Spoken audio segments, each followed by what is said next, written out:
So the question says a real valued function fx satisfied the functional equation which is given right here, where a is given constant and f0 is equal to 1, which is the base case for us, and f2a minus x. So we need to find the function where we substitute 2a minus x inside it, and then we are given several options like minus fx, fa plus fa minus x, or f of minus x.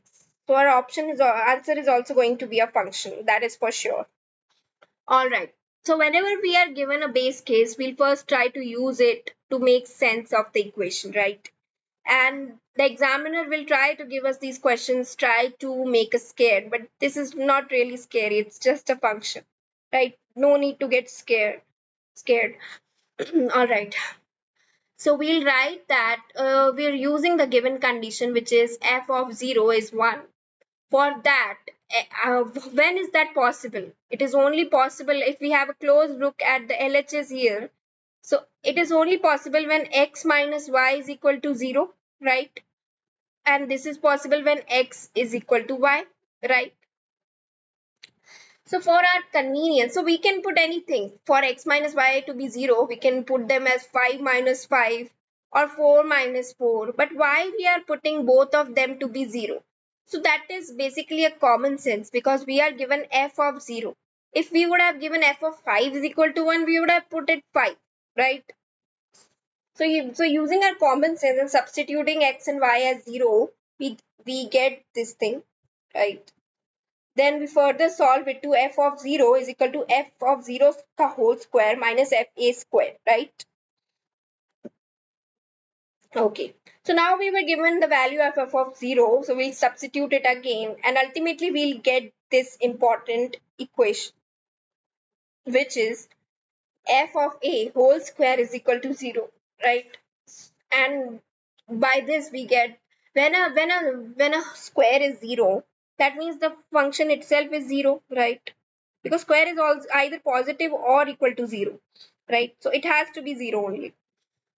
But we did not need to find fa. Our main goal is to find f of 2a minus x, right?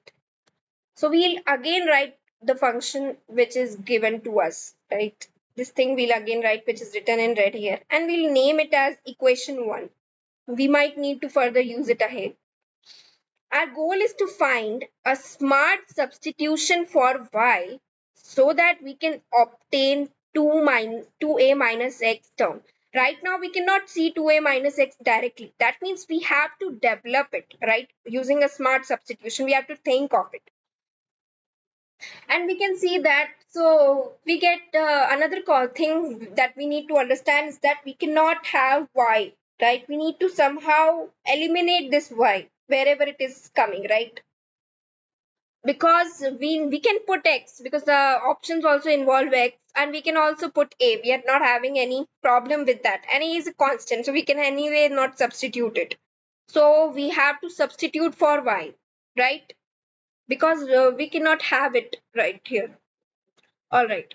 So we are having y on three terms, right? Here, and here.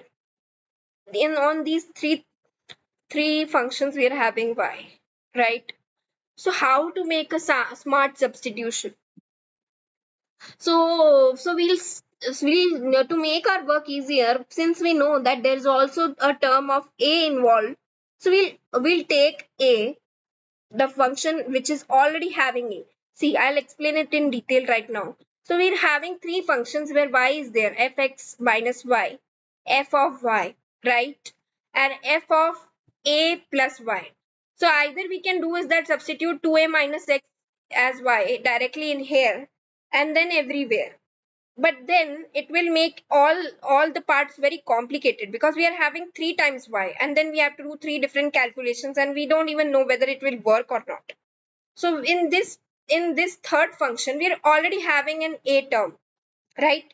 So we can make use of that and somehow try to make it 2a minus x. So how we'll do it? So very simple step is that we'll put a plus y is equal to 2a minus x and see what substitution we can make. So y becomes All right.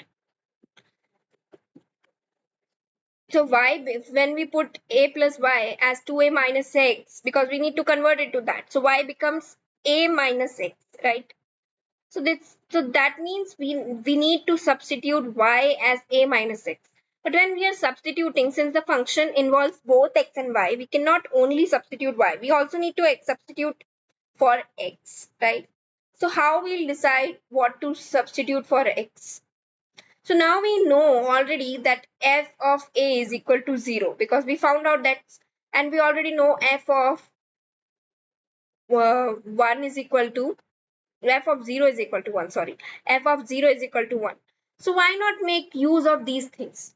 So since we know that f of a is equal to 0, so it is better to use this thing, because then we can negate a lot of things. If something is multiplied by 0, it is 0, so we don't have to deal with that. So let's make use of this thing. So that means we have to substitute a in terms of x in place of x, and y as a minus x, which we calculated earlier. So in our red equation, we'll substitute these two things simultaneously, and we'll get f of a minus x, which is equal to this thing. And then we'll finally, this will cancel out and we'll get fx in this place and fa. And why we used fx as a? Because we know that something can be negated here. So it is becoming 0. So there's no point of writing this thing. This is automatically 0. And minus f of 0 into f of 2a minus x, which we require to find, and f of 0 is 1, right? That means we get fx as minus of f2a minus x. So we'll put f of minus towards other side, and f of 2a minus x becomes minus fx. So is there any option which matches our requirement? Yes, option A.